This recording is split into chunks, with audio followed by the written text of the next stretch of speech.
This week's episode of our show has been sponsored by World Anvil. This powerful web-based RPG campaign manager is perfect for building, organizing, and creating your worlds. You can use it to plan your games, create maps and handouts, and keep all of your notes at your fingertips during play, or even share them online with your group.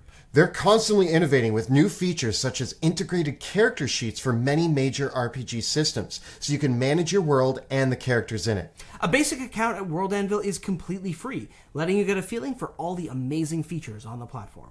Follow the links in the description below or go to worldanvil.com to try it out for free today. And now, onto this week's episode. Greetings, my name is Monty Martin. And I'm Kelly McLaughlin, and we are the Dungeon Dudes. Welcome to our channel where we cover everything Dungeons & Dragons, including advice for players and guides for Dungeon Masters. We upload new videos on Tuesdays and Thursdays, so please subscribe to our channel so that you never miss an episode.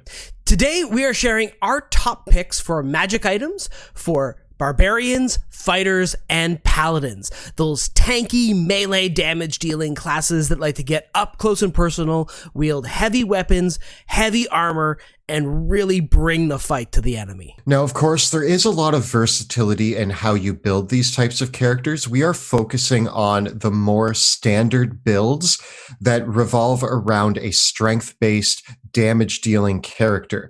If you're playing a fighter who is going to be dexterity-based or use a bow, you may want to check out our video for magic items for rogues and rangers that you can find right up over there. Check that out to find some more dexterity-based magic items. But we're going to be focusing on some of the heavy hitting and really unique magic items that can benefit some of these more strength-based playstyles. Now, up on screen, you're going to see some of the criteria that we use for picking magic items. In general, we tend to prefer in these videos picking interesting magic items that have unique powers rather than magic items that just give flat plus bonuses. So you're not going to hear us talking about +1 weapons and +2 armor in this video today. We're going to be focusing on the more fun and interesting things. And particularly, we've tried to look a little bit beyond just weapons and armor in some of our picks. Kelly and I have each picked one magic item of each rarity: uncommon, rare, very rare, and legendary, as well as a wild card and a few honorable mentions each as well. There's a lot to discuss today, so let's get rolling. Kicking things off with the uncommon magic items, Kelly, what would you recommend for an uncommon magic item for a fighter, barbarian, or paladin?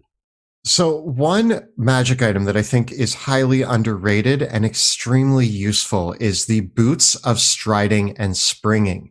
Once again, if we move away from weapons and armor, which clearly all of these classes might want, something that these classes also want is to be able to get to the front lines or to the enemies they need to as fast as possible. And by giving somebody the Boots of Striding and Springing, which allow you to make your speed 30 feet if it already isn't 30 feet, which means that if you're playing a halfling or a dwarf fighter or paladin, then, you know, you're going to get that extra walking speed. But more importantly, you can jump 3 times your normal distance. Though you can't jump further than your remaining movement, this means that you can jump up or across 3 times your normal amount, which really opens up a lot of maneuverability for the characters who need to get where they have to get to on the battlefield. Just for a frame of reference with this, your jumping speed, the distance that you can cover on a horizontal jump, is normally your strength modifier. So with a strength of 20, you can clear 20 feet. With the Boots of Striding and Springing, you can clear 60, which you actually have to dash in order to get that distance because you can't. You have to really run forward to get it. Yeah, but what a useful tool for just moving around. And I remember playing a monk, oddly enough, that had these, but it opened the game up in a new way during combat that was really exciting to explore. And I think this is a really useful magic item that can open it up for players who enjoy that sort of dynamic play with battlefield positioning. Not to mention that being able to jump 3 times the distance also means you can jump upwards 3 times the distance, which actually means that these characters who sometimes struggle with dealing with flying enemies now have an option to jump on top of a building and then jump on top of the dragon's back, or do something crazy that gets them where they need to be. It actually gives this vertical element to combat that a lot of these characters don't otherwise have. Monty, what would you pick for an uncommon magic item? I think whether you're a barbarian, a paladin, or a fighter, adamantium armor is going to be your first protocol for a suit of magical armor to equip yourself with.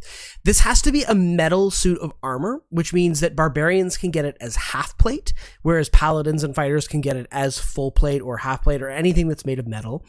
When you wear adamantine armor, any critical hit against you becomes a normal hit. Having given adamantine armor out to my fighters in my own campaigns, I cannot tell you how disappointing it is time and time again to be reminded that I gave this magic item to the paladin, because I get so excited as a DM being like, the dragon crits you! And they're like, no, he doesn't. No, he doesn't crit me. I'm immune to critical hits. It's very satisfying for a player. It isn't super overpowered, really, to be immune to those critical hits. That's actually a lifesaver in a lot of cases, because critical hits are that unexpected thing that can really bring down a fighter or a paladin or barbarian on the front lines faster than anticipated. So it gives that nice security policy against a really nasty hit without buffing their AC to an inordinate level. Now, why would you think that a barbarian would want the armor over their natural armor? I think for a lot of barbarians, you have to have a pretty high constitution score for just the raw unarmored defense to overtake your armor, because adamantium half plate gives you an AC of 15 plus up to 2 points of dexterity. So you would need a total modifier in your dexterity and constitution of +7 to equal what you can get by filling out half plate. So if you have a constitution of 20 and a dexterity of 14, half plate is better, or a con of 18 and a dex of 16. You know, you can see how it adds up in those cases, but unless your stats are really off the chart, I think your barbarians usually still going to want to have armor. Barbarians also like using reckless attack, which means attacks against them are made with advantage. The odds of scoring a critical hit when you have advantage go up quite considerably. They get doubled. And so barbarians often take a lot more crits as well. And even though they're going to be raging and reducing their damage, crits still hurt, and this makes them even more tanky. I think it's totally worth it. I also think when we're looking at uncommon magic items, one that is really fun to hand out and not often looked at is the Javelin of Lightning. The Javelin of Lightning is a really fun toy, and also with a lot of these classes, they're looking at melee combat, but they don't have a ton of options for things to do if they can't get up close to their enemies. Again, the Boots of Striding and Springing helped out with that, but I think the Javelin of Lightning gives them an attack that is an option from range. Yeah, the Javelin of Lightning is basically just a normal javelin. It's just that once per day, you can throw it as a bolt of lightning that is a slightly weaker version of the lightning bolt spell. It does about 46 lightning damage to everyone in the path. Just being able to get this little bit of AoE damage at range and have a nice hard-hitting ranged attack even once, in the grand scheme of how often it comes up for a lot of tanky fighters, just having that insurance policy that, like, if you needed to make one solid long-ranged attack, you've got it, means the Javelin of Lightning is a nice little piece that you can give out as a bonus magic item. It's kind of one of those items that you can throw into a treasure hoard to bulk it out, but it's still going to be something useful for the fighter, barbarian, or paladin that isn't necessarily like, they're going to get excited about it, but it's not like you gave them another axe. So as we move on to rare magic items, one of my personal favorites is Flame Tongue. I find it interesting that Pluto Jackson ended up with most of these magic items. But Flame Tongue is a giant flaming sword. It can be a great sword, long sword, really any type of sword that you want. So you can match this to the play style of the character who acquires it. And when we look at the option of being able to add 2d6 fire damage to any hits on a target that you attack with this sword, it can actually add up quite a bit. I think especially for the fighters who now have like action surge. They get multiple attacks. They get more than just two at many points in their careers. So that 2d6 damage can really start to stack up. But even in the hands of a barbarian or a paladin adding 2d6 damage on top of a smite or various other things is going to stack up as well. And a barbarian with a flaming greatsword is just scary on the battlefield, and nobody's angry at more damage. So I think this is a great weapon. I also think the Flame Tongue is the perfect template for homebrewing a magic item. Like, you can make the Flame Tongue into an axe. You could make the Flame Tongue into a halberd or whatever magic item your fighter, barbarian, or paladin is using. And it doesn't have to be fire. You could reflavor the Flame Tongue to be electrical damage and have it do bonus lightning damage, or even have it do acid damage, or anything else that fits the flavor of your character a little bit more. It's a really easy magic item to reflavor to suit the character of whatever you're playing or role playing, or whatever setting you want to fit it into. It doesn't really change its power level to change its damage type that much. Yes, fire is the most commonly resistant damage type, but you can kind of play around with that and make it a much more flexible item by changing it around like that. I think it's a great pick. I think the only exception to this might be the Paladins wanting a Sunblade over Flame Tongue, getting that +2 enhancement bonus on that. The fact that it glows and does extra damage against undead and fiends makes it a little bit more accurate, and it doesn't deal, I think, as much damage as a Flame Tongue does, but it's still a really good one that I think a lot of Paladins are going to want, although a fighter wouldn't be disappointed with a Sunblade. There's no restriction that says a paladin has to use one. As we continue to talk about rare magic items, I think of how Edna from The Incredibles said that superheroes should never wear capes. There's actually some really awesome capes that we should take into consideration here, like the Cape of the Mountebank or the Mantle of Spell Resistance.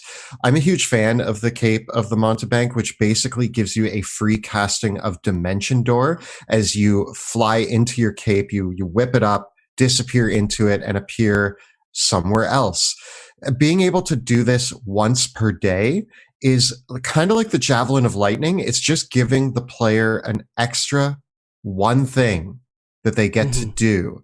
And that one thing is going to come up in the most interesting and clutch situations. And even as a DM, handing out the Cape of the Mountebank really feels exciting for me, because I have no idea when or how they're going to use it. But every time they do, it makes me be like, nice, that was good. And it's always an exciting magic item at the table, and anybody is happy to get it without it feeling like they're overpowered. On the flip side, for barbarians and fighters in particular, they are not well known for their saving throws against magic. They have a couple tricks up their sleeves, but oftentimes this is a really glaring weakness for fighters and barbarians.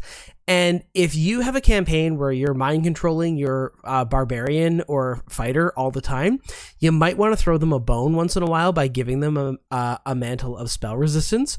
Probably not an item I'd give to a paladin, because that combined with their insane saving throws mean your liches are going to be very disappointed. I think the last rare magic item that I would probably consider for any of these characters, though, going along the superhero theme, what superhero doesn't want a super belt? And for me, the Belt of Dwarven Kind is actually the most fun belt to give at the rare tier, because it gives you a +2 bonus to your constitution, and all these characters are going to want that. But then it gives you extra benefits if you're not already a dwarf, which, I mean, you might be a dwarf. Dwarves make great paladins, barbarians, and fighters, but wouldn't you like to be just a little dwarfy and grow a beard and have poison resistance and also have dark vision? I think it's a great like toolbox magic item that kind of hits all these wonderful things. But I think it's hilarious that anybody puts on this belt and suddenly a beard starts to grow like they're a dwarf. And I believe they're called wispy downs on the women in the dwarf community to make them sound a little nicer, you know? Yeah, I think the Belt of Dwarven Kind is just a cool magic item. And I really like the idea of items given to warriors as gifts in exchange for their heroic deeds, rather than ones that I just pried this off a corpse. It's a cool magic item for that feeling. Speaking of gifts from our dwarven friends, the dwarven plate is an excellent, very rare magic item. It's a nice suit of armor that gives you a +2 bonus to AC, and if any ability would move you against your will, you can subtract 10 feet from the distance that you would be moved. Really just making you much more sturdy, and a nice +2 bonus to AC. It's a pretty good suit of armor for a very rare item. Oh yeah. Now, notably, this is often always plate armor, but for barbarians out there, I could see converting it to a suit of half plate as well. And it doesn't require attunement either. So it's a much more flavorful version of full plate. Many of these characters are going to want like a big tanky suit of armor, and I just think the dwarven plate just has a little bit more character to it than a generic suit of armor. One of the most important pieces of armor that isn't really talked about in D&D so much, but it's super important, like from a historical perspective, is actually a helmet. And I like to think about like all those classic characters from whatever fiction, whether it's the super soldier or Gimli or even Thor, when they take their helmet and they put it on, like, it's business time, right? Like that suit up moment when the helmet comes on. And what helmet is more ostentatious and amazing than the Helm of Brilliance? This thing is covered in bling. There are diamonds, there are rubies, there are fire opals on this helmet, and each of them actually stores spell energy on it that you can release, permanently consuming the gem in the helm. The spells that you can cast with this are Daylight, Fireball, Wall of Fire, and Prismatic Spray. And they're all done at a spell saving throw of 18. So this gives your fighter some nice AoE ranged attacks, but there's even more to it than that. As long as the helm has at least 1 ruby, you have fire resistance. And as long as the helm has at least 1 fire opal, you can actually command the helm to light up any weapon that you're already holding, causing it to deal an extra 1d6 fire damage. Furthermore, the helm can also glow with bright light that damages undead with radiant damage as well. So not only does it give you lots of extra spells that you can attack with, but it augments your vision if you need the light to see by, gives you a defensive feature of fire resistance, and also gives you a little bit of extra fire damage on all your attacks as well. And it combines with any other magic item that you might be using. The only downside to the Helm of Brilliance is that if you roll a 1 on a saving throw against fire damage, it can ignite all the rubies and blow you up. Something I really like about this item, and items like this in general, is that by giving it to a more battle-focused character, you're actually kind of broadening the horizons on how they can approach any situation in Dungeons and Dragons.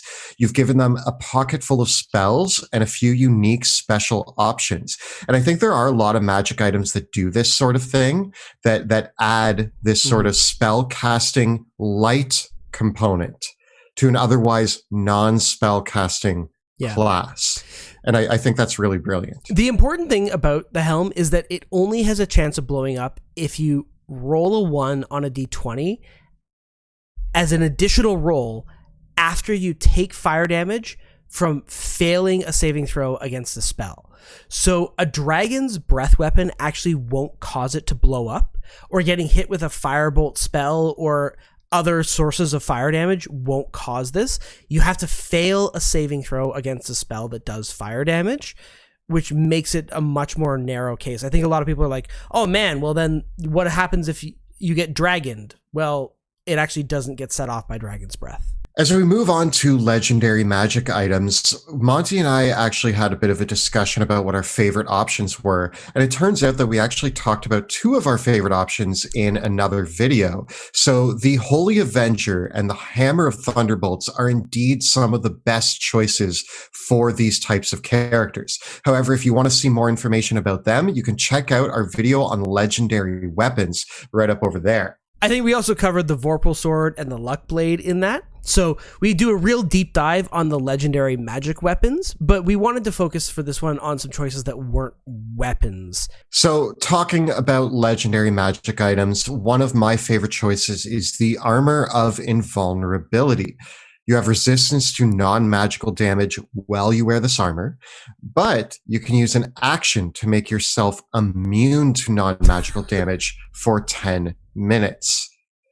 You can only use this feature once per day, but it basically means that before you go into that really brutal combat encounter, you can just shut off all non-magical damage, meaning that, you know, the big bosses and stuff like that might still have an equal chance at you, but you're just ignoring those minions. They don't even matter. You can literally walk right through them and their weapons are going to bounce off of you.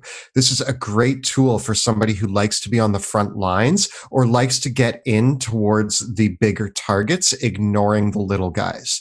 This armor will let you do that without even taking a point of damage from those weak little minions. And also, it's just invincibility. Like, being able to just hit that superstar and be invincible for 10 minutes is awesome. The next magic item that I love for fighters, barbarians, and paladins isn't quite a weapon, but in many respects it is.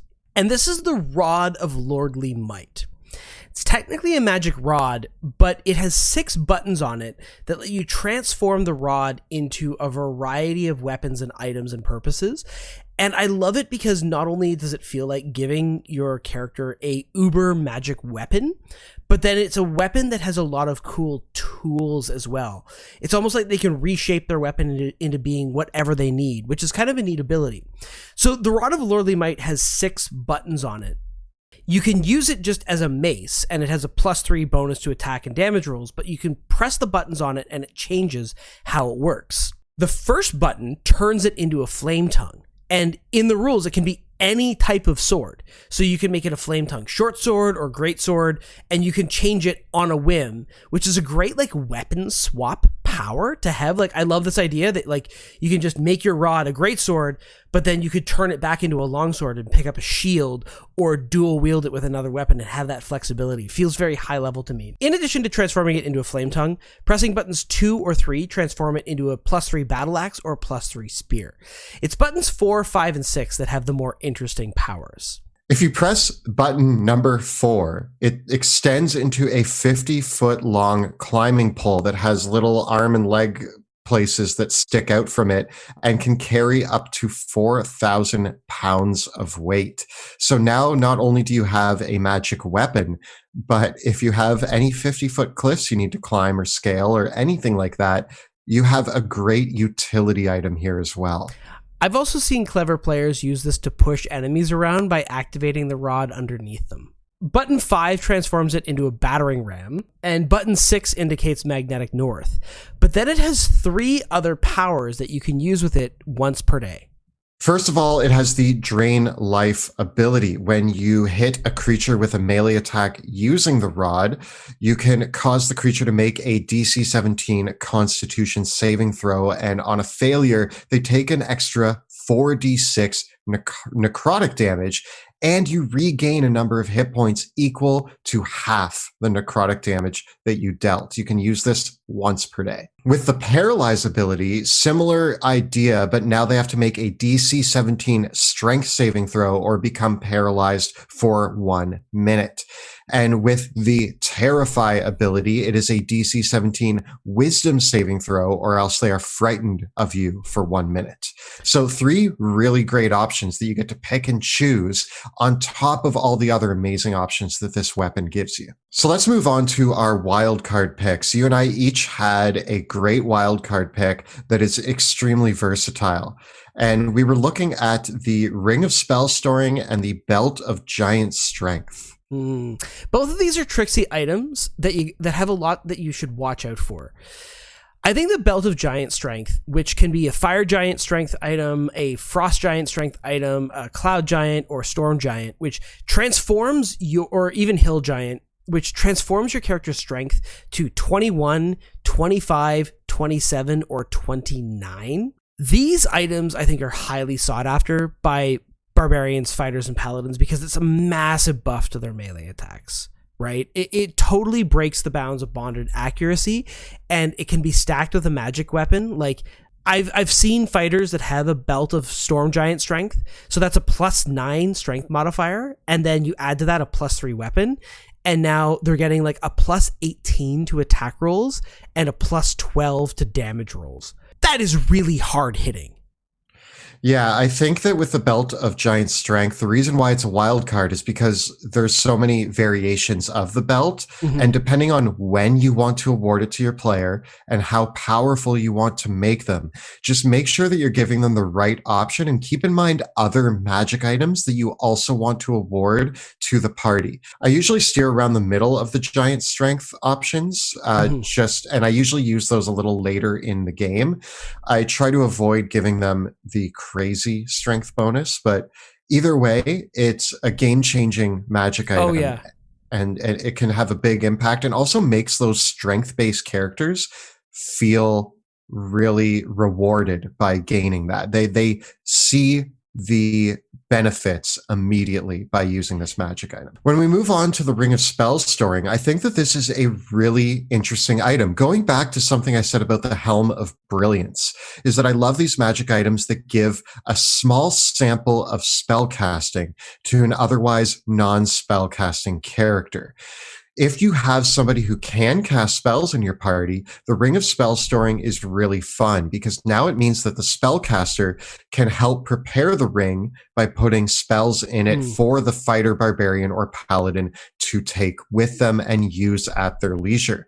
Also, if you meet any NPCs that have some cool spells, you can always ask them to pop one into your ring so that you can then use it later on in the game. You can store up to 5 levels worth of spells in the ring and cast them as you would normally. You get 1 casting of each spell that's stored in the ring, and then you have to refill the ring. Yeah, and you can add a lot of various spells that normally require concentration, and then the fighter or barbarian, who normally has nothing to concentrate on because they don't cast spells, now has an opportunity to do this. The only problem here is that don't give the concentration spell to the barbarian, because they can't concentrate on something when they're raging. So you'll want to give them something that is a different type of utility. It's a little tricky to use there. But with the fighter, you could put haste in here. You could put shield in here. You could put protection from energy.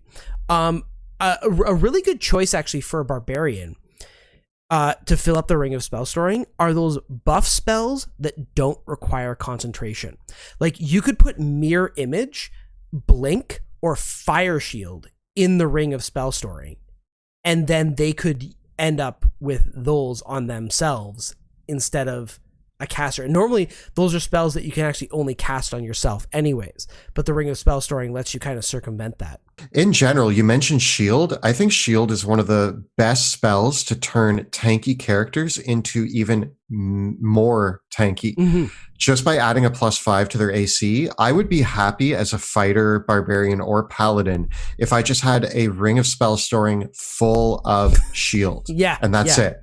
Just to negate hits. And when you cast Shield, it lasts until the start of your next turn. So it means that if you just bust this out during a key moment in combat, you're not taking nearly as many hits. It's going to be huge for those already big tanky characters. Yeah, another clutch one to put in there, Counterspell. Yes, having more people being able to counterspell spells, it's going to be a game changer. So it's so good. It's so good. Yeah, it's just a lot of bit of flexibility. It's really tempting for the spellcaster to want to take the Ring of Spell Storing, but I actually think it's way more powerful when the non-spellcasters have it, and then the spellcaster in your party uses it to magic up the fighter or barbarian in some cool way. I think paladins themselves are just going to love the Ring of Spell Storing because they already have their own spells that they can fill it up with, but that added versatility of being able to work with your party members in this way is really going to make it a lot more unique. So this has been a look at our top magic items for barbarians, fighters, and paladins in Dungeons & Dragons 5th edition. Tell us about some of the amazing magic items that you've got a chance to use in the comments below. The videos that we create on our channel are made possible thanks to the incredible generosity of our Patreon supporters. From both Kelly and I to all you out there on Patreon, a huge thanks from the bottoms of our hearts. If you enjoy the work that we do here on YouTube, please consider joining our Patreon community by following the links in the description below. You may also be interested to hear that we are creating a book. We are going to be partnering with Ghostfire Games to bring DRAKKENHEIM to life as a campaign module for 5th edition. You can check out the links below to join the mailing list and get updates on when the Kickstarter is coming. We are hoping that it will be a little bit later this year, but stay tuned to the links below to make sure that you are up to date on all of the information regarding this Kickstarter. Be sure to check out our live play in the Worlds of DRAKKENHEIM, which airs Tuesday nights at 6 p.m. Eastern at twitch.tv/dungeon_dudes. You can find all the previous episodes of our show right up over here. And we have plenty more guides to all the magic items in Dungeons & Dragons 5th edition. You can find all that right up over here. Please subscribe to our channel so that you never miss an episode. Thank you so much for watching, and we will see you next time in the dungeon.